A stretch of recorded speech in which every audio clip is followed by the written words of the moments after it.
Welcome back, deep divers. Ready to explore another fascinating facet of, well, us. Absolutely. Today we're diving into the very core of how we become who we are, how we adapt, evolve, and, well, learn. It's more than just memorizing facts or mastering skills, There's right? so much more. It's about change. It's about possibility. And it's a topic that touches every single aspect of our lives. I think a good place to start might be with, thinking about this incredible story. Oh, you mean the one with the raccoon playing basketball? That's the one. Back in the mid-20th century, we had Marion and Keller Brillen, these amazing psychologists who trained, can you believe this, over 15,000 animals, all using the principles they'd learned working with B.F. Skinner. 15,000. That's a whole lot of learning going on. And they taught these animals to do all sorts of amazing things, like a raccoon playing basketball, for instance. It's mind-boggling. And it led this journalist, Amy Sutherland, to ask this really interesting question. If you can teach a raccoon to play basketball, could you, theoretically apply those same techniques to train, say, a husband? Now, that's a question a lot of us have probably pondered at some point. Sutherland actually put it to the test.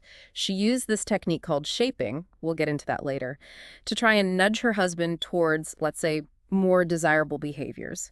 And the surprising thing is, she reported some real success. That's amazing.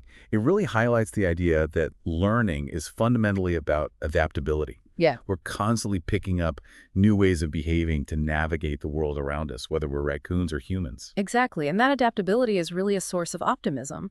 If we can learn something, we can also unlearn it. It's this incredible power we have to change and grow, not just as individuals, but as a society, too. And today we're going to delve into the heart of how that happens. So you shared with me this really in-depth chapter on the science of learning, and there's a lot to unpack. Our goal in this deep dive is to break down the core theories, concepts, research, and of course highlight the practical applications for everyone listening. We want to give you a clear understanding of classical conditioning, operant conditioning, and delve into how our biology and cognitive abilities shape the way we learn. And then we'll explore the incredible power of learning by observation. We want to keep things engaging, right? Avoid getting bogged down in the nitty-gritty details so you come away with some truly useful insights.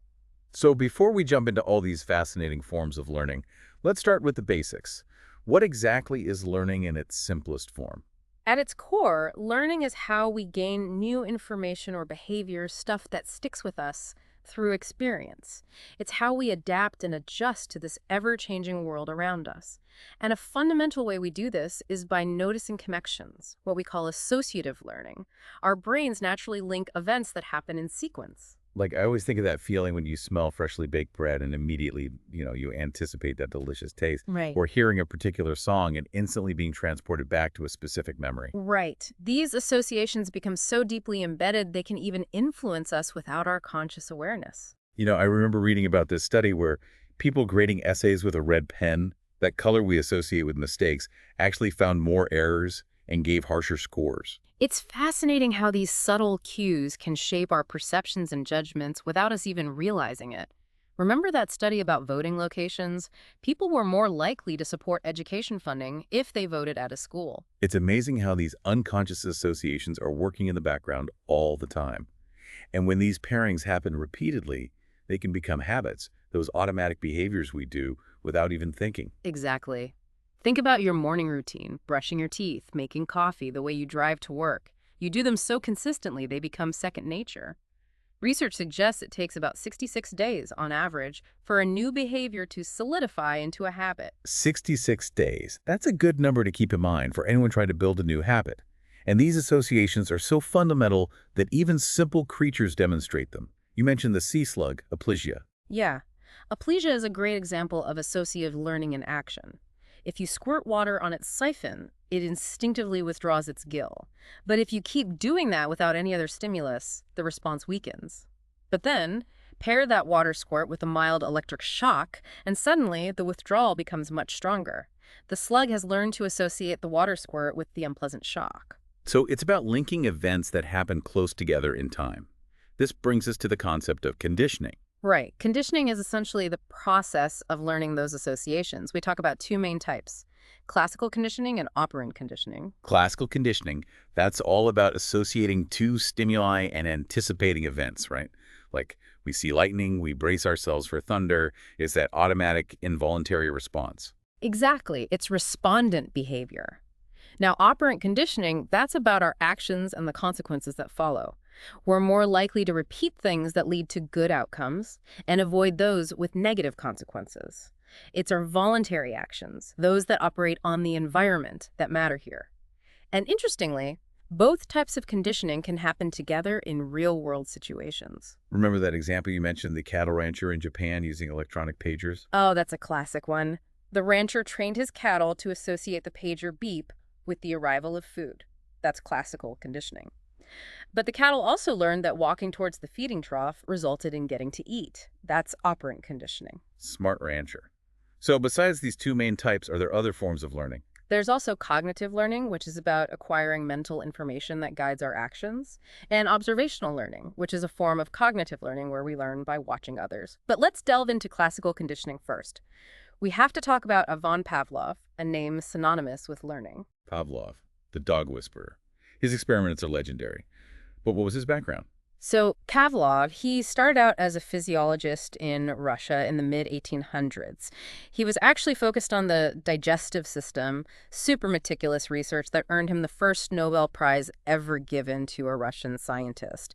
But it was during this research that he made this accidental observation that would change the course of his work. It all started with drool, right? Pretty much. Pavlov noticed his dogs, part of these salivation studies, started drooling not just when they got food, but even before. Just seeing the food bowl, hearing footsteps, the anticipation was enough.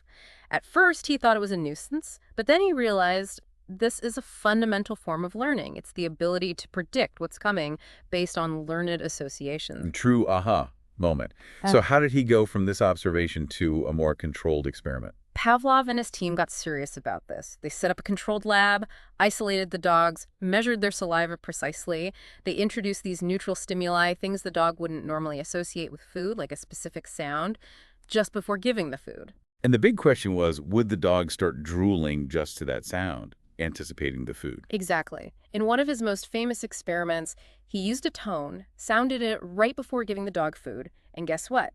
After repeated pairings, the dog started salivating to the tone alone before any food appeared. That neutral tone had become a signal for food. This is where we get those terms we all learned in Psych 101. Unconditioned stimulus, unconditioned response, neutral stimulus, conditioned response. Those are the building blocks of classical conditioning. The food, which naturally triggers drooling, that's the unconditioned stimulus, or US drooling in response to food, that's the unconditioned response, or UR. The tone, initially meaningless, is the neutral stimulus, NS.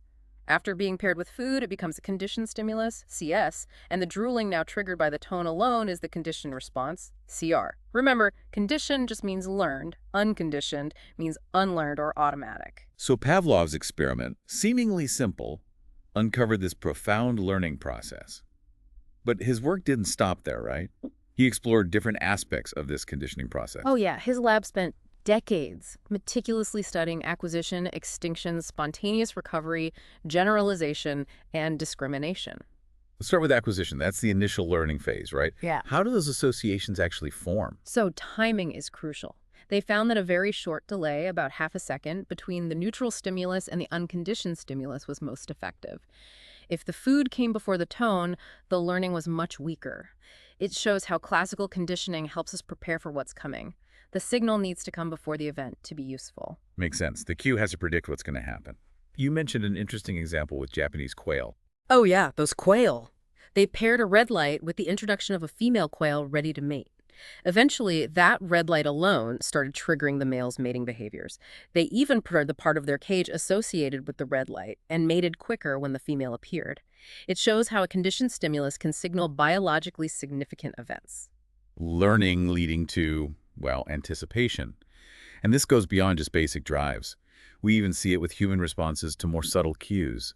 Remember that example about onion breath becoming a conditioned stimulus for sexual arousal after repeated pairings with kissing?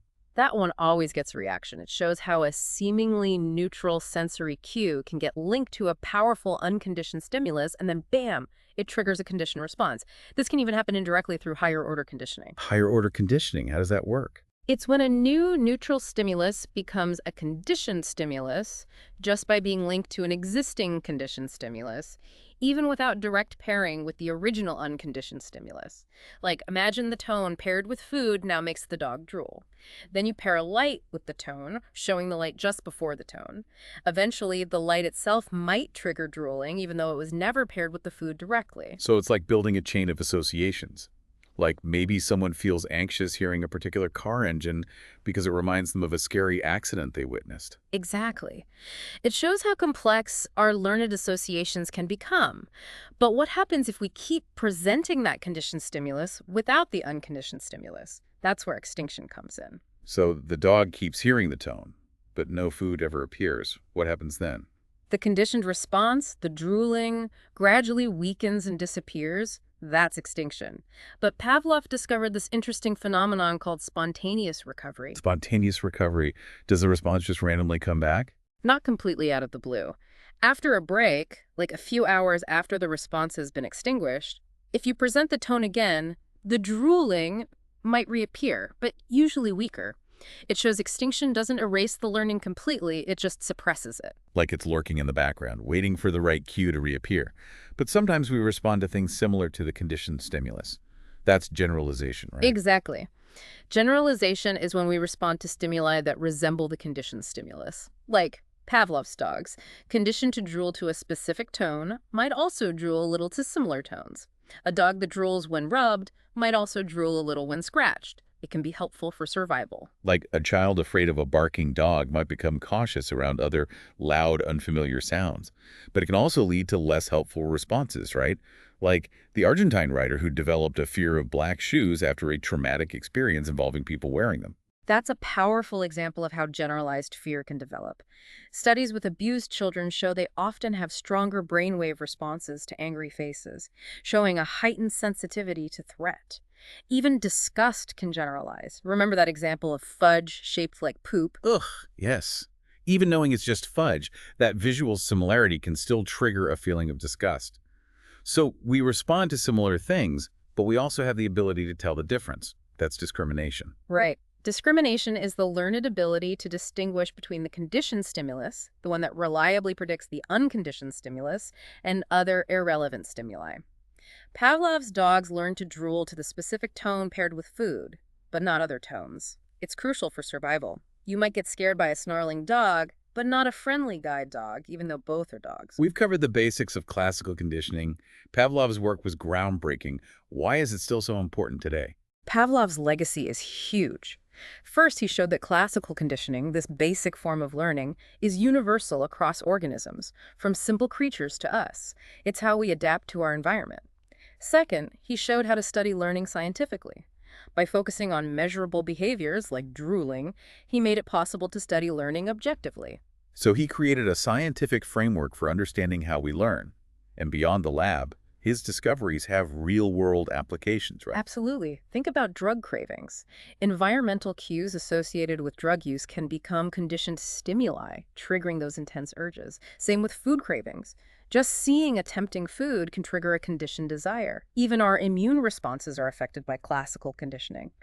Research has shown that taste can become a conditioned stimulus that suppresses the immune system. That's incredible. It shows how deeply connected our minds and bodies are. And then there's the famous and controversial Little Albert experiment by John B. Watson, showing how we learn fear through classical conditioning. Watson, heavily influenced by Pavlov, believed our emotions are basically bundles of conditioned responses. In the Little Albert experiment, they paired a white rat with a loud noise, which naturally scared the baby. After repeated pairings, Albert started crying and showing fear at the sight of the rat alone, a conditioned fear response. And this fear generalized to other things, right? Yes, Albert became afraid of other furry objects like a rabbit, a dog, even a sealskin coat. It showed how easily conditioned fears can spread. The experiment is ethically problematic by today's standards, but it led to important insights. And thankfully, this understanding of learned fears also led to ways to extinguish those fears. Exactly. We have examples of people overcoming phobias like fear of elevators or flying by repeatedly exposing themselves to the conditioned stimulus without the unconditioned stimulus.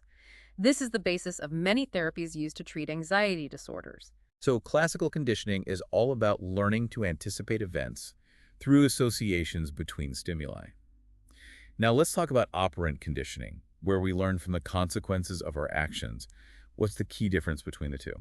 In classical conditioning, it's about associating stimuli in the environment, and the responses are involuntary.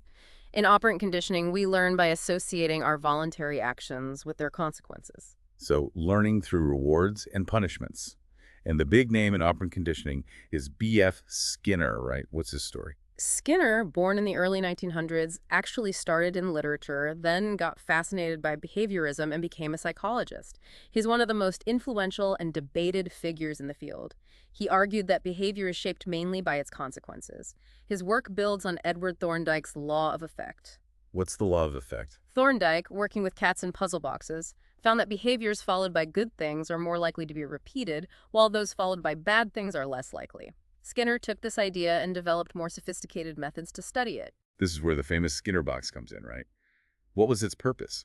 The Skinner box, also called an operant chamber, is a controlled environment, usually for animals like rats or pigeons. It's designed to study the effects of reinforcement. It has a lever the animal can press, and pressing it might release food or water, depending on the setup. It also records their responses, so researchers can see how behavior changes based on the consequences. So the animal learns that its action directly leads to an outcome. But how do you teach them a completely new behavior? That's where shaping comes in. Exactly. Shaping is like guiding behavior step by step towards a goal by rewarding closer and closer approximations. You start by rewarding any action that's even slightly in the right direction, then keep raising the bar for the reward. It's like sculpting behavior with rewards. You said shaping also helps us understand what nonverbal creatures can perceive. Right. By shaping responses to different stimuli, we can see if they can distinguish them. Like pigeons have been trained to pick a button only when they see a human face, showing they can recognize faces. That face becomes a discriminative stimulus, a signal that a specific response will be rewarded. Amazingly, they've even been trained to tell the difference between Bach and Stravinsky's music. That's incredible. So Mm. reinforcement is key to operant conditioning. Mm. But there are different types, right?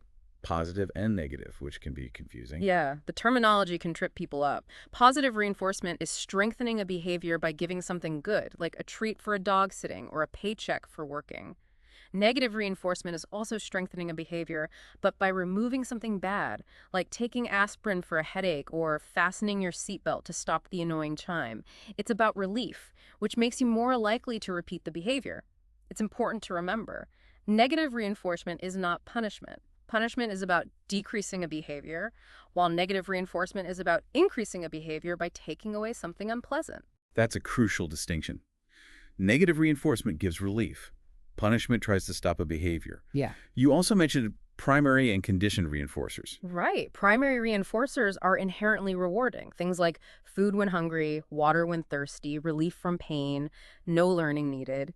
Conditioned reinforcers, also called secondary reinforcers, gain their power through association with primary reinforcers. Like a light that signals food delivery in a Skinner box becomes a conditioned reinforcer for a rat. For us, things like money, praise, good grades, they're all powerful conditioned reinforcers because we've learned to associate them with basic rewards. It's all about those learned connections, even in what motivates us. Does it matter when the reinforcement comes, immediate or delayed? For animals, immediate reinforcement is much more effective. Delay the reward too long, and they're less likely to learn. Humans, though, we can handle delayed rewards, like a bonus at the end of the year. Our ability to delay gratification, to resist immediate rewards for bigger ones later, is actually linked to success in life. Remember the marshmallow study. Kids who could wait longer for a bigger reward tended to do better in life. Fascinating. Mm. But we all struggle with that temptation for instant gratification, even when we know there are better long-term rewards. It's a constant battle between the allure of now versus the promise of later. Okay, reinforcement can shape behavior, but it's not always given consistently. This brings us to reinforcement schedules. What are the different types? A reinforcement schedule is basically the pattern of how often we reward a desired response. Continuous reinforcement is rewarding every single time. It leads to fast learning, but also fast extinction if the rewards stop. Think of a vending machine. If it stops giving snacks, you'll quickly stop using it. Then there's partial or intermittent reinforcement, rewarding only some of the time. It's slower learning, but more resistant to extinction. That's why habits formed through intermittent rewards are so hard to break. And within partial reinforcement, there are variations based on the number of responses or the time passed and whether those are fixed or variable, right? Yes. We've got four main types. Fixed ratio schedules reinforce after a set number of responses, like those loyalty cards where you get a free coffee after 10 purchases. Variable ratio schedules reinforce after an unpredictable number, like slot machines. They're highly addictive because you never know when the reward's coming. Fixed interval schedules reinforce the first response after a fixed time, like checking your mail, which only arrives at certain times. It leads to a pattern of responding more as the expected time approaches. Finally, variable interval schedules reinforce the first response after varying times, like checking your email. You never know when a new message will pop up. These schedules tend to produce slow and steady responding. Generally, those based on the number of responses lead to higher response rates than those based on time, and variable schedules are more resistant to extinction than fixed ones. So those unpredictable rewards keep us hooked. We've talked a lot about increasing desired behaviors, but what about decreasing unwanted ones? That's where punishment comes in. Right. Punishment is anything that reduces the likelihood of a behavior happening again. It's the opposite of reinforcement. We have positive punishment, adding something unpleasant like scolding a child or getting a speeding ticket. And negative punishment, taking away something pleasant, like taking away video game privileges. While punishment can stop the behavior quickly, especially if it's immediate and consistent, research shows it can have downsides, especially physical punishment. What are those downsides? First, the behavior might just be suppressed, not gone. It might come back when the punishment is gone. Also, punishing can be negatively reinforcing for the punisher, like a parent yells, the child stops the tantrum, the parent feels relief, making yelling more likely next time. Second, punishment can teach discrimination. The behavior might stop in the presence of the punisher, but continue elsewhere, like a child who swears with friends but not at home. Third, punishment can create fear of the punisher, the place, even associated stimuli. Lastly, physical punishment might teach that aggression is okay. Studies show a link between physical punishment and increased aggression in kids. It sounds like punishment, while seemingly effective in the moment, might have some serious drawbacks long term. And there's debate about its effectiveness and potential harm. Yeah, some argue that correlation doesn't equal causation. They say existing behavioral problems might contribute to both the use of punishment and later aggression. However, other studies show that frequent spanking predicts more aggression, even accounting for initial levels of aggression. There's some suggestion that mild punishment, used rarely and with clear reasoning and positive reinforcement, might be less harmful. But generally, psychologists recommend focusing on reinforcement strategies for long-term change. Remember, reinforcement teaches what to do, punishment mostly teaches what not to do. That's a key takeaway. Encouraging good behavior seems like a more positive approach. Skinner's ideas about operant conditioning were influential, but also face some criticism. Absolutely. His focus on environmental influence, downplaying internal thoughts and feelings, raised concerns about whether it captured the full complexity of human behavior. Critics argued he oversimplified learning and dehumanized individuals by focusing only on external factors. How did Skinner address these criticisms? Skinner acknowledged private thoughts and feelings, but argued they're also products of past experiences, not the primary drivers of behavior. He maintained that focusing on observable actions and their consequences was a more scientific and effective way to understand and change behavior. He also believed reinforcement was more humane and effective than punishment. It's an ongoing debate about the balance between internal and external influences on our actions. But regardless of the debate, operant conditioning principles have wide-ranging applications. Oh, tons. In education, Skinner's vision led to personalized learning technologies, those programs that adjust to your learning pace. In sports, shaping is used to break down complex skills and reward progress. At work, understanding reinforcement helps design effective motivation systems. In parenting, it emphasizes rewarding good behavior and avoiding reinforcing bad behavior. And personally, we can use these principles to set goals, track our progress, and reward ourselves. So operant conditioning is shaping our actions and those around us, whether we realize it or not. We've explored these two main ways of learning through associations. Now let's talk about how our biology and cognitive abilities influence learning. Early behaviorists didn't focus much on this, did they? Not really. They saw learning as a pretty universal process across species and associations. But later research showed there are biological limits on what and how we learn. This is called preparedness.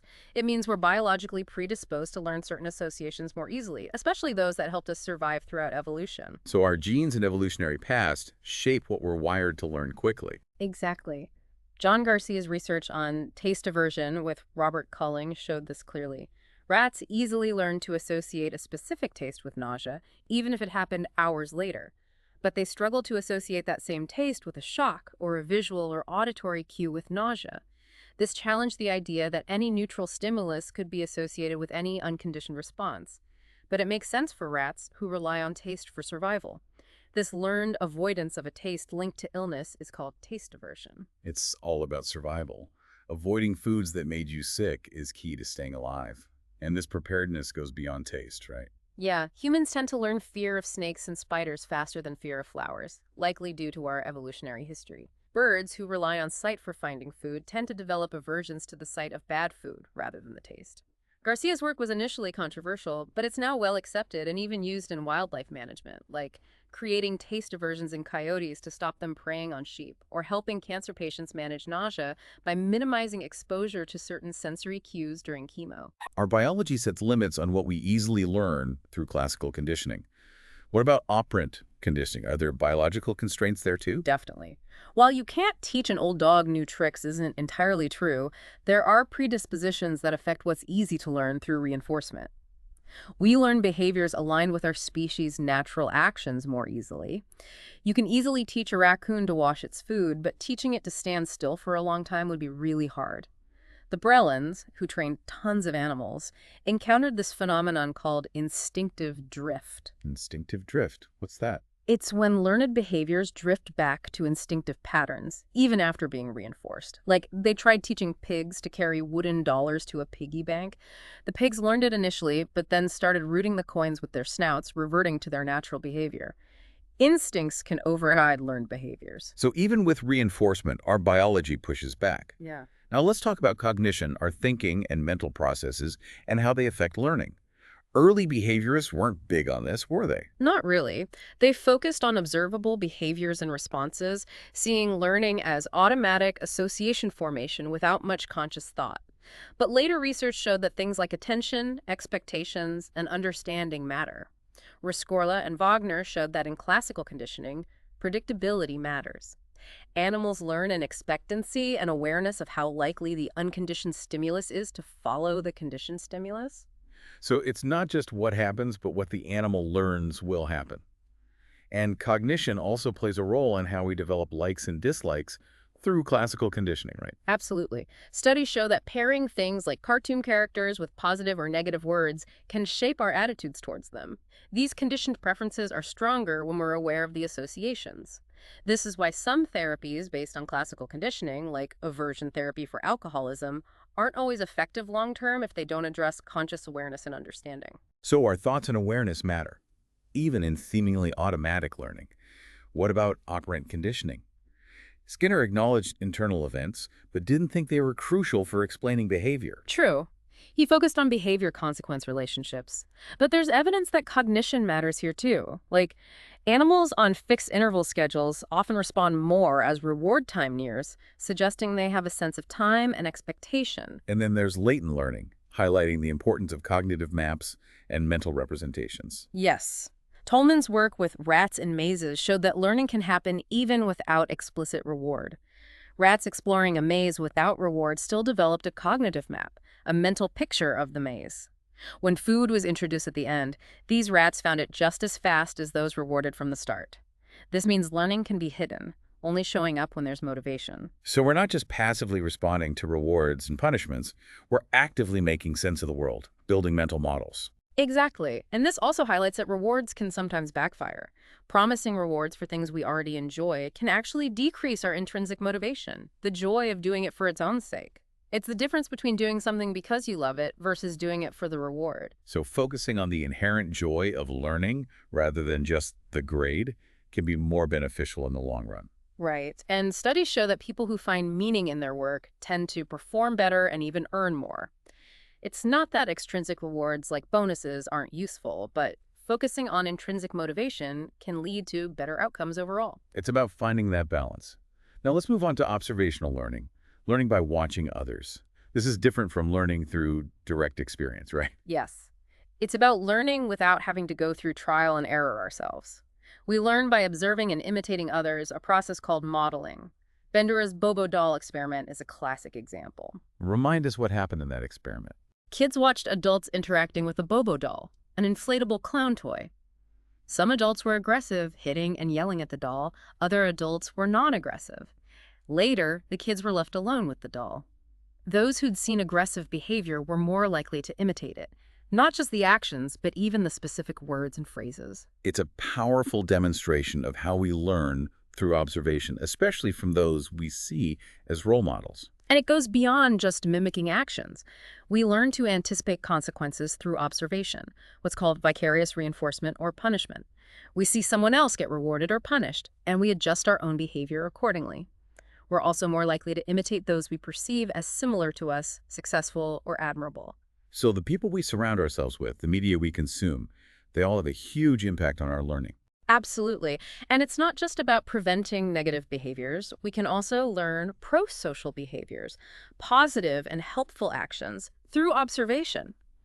Think about the impact of role models like Gandhi or Martin Luther King Jr., and research shows that even exposure to pro-social media content can increase helpful behavior. So learning by observation can be a powerful force for good, but it also has a darker side, right? Unfortunately, yes. Witnessing violence, aggression, or other negative behaviors can also be learned and repeated. This is especially concerning when we consider the impact of media, especially on children. Studies have shown a link between exposure to media violence and increased aggression. It's a reminder of the responsibility we have as individuals and as a society to be mindful of the models we expose ourselves and others to. Absolutely. We need to be conscious of the messages we're sending and receiving, both explicitly and implicitly. So we've covered a lot of ground today.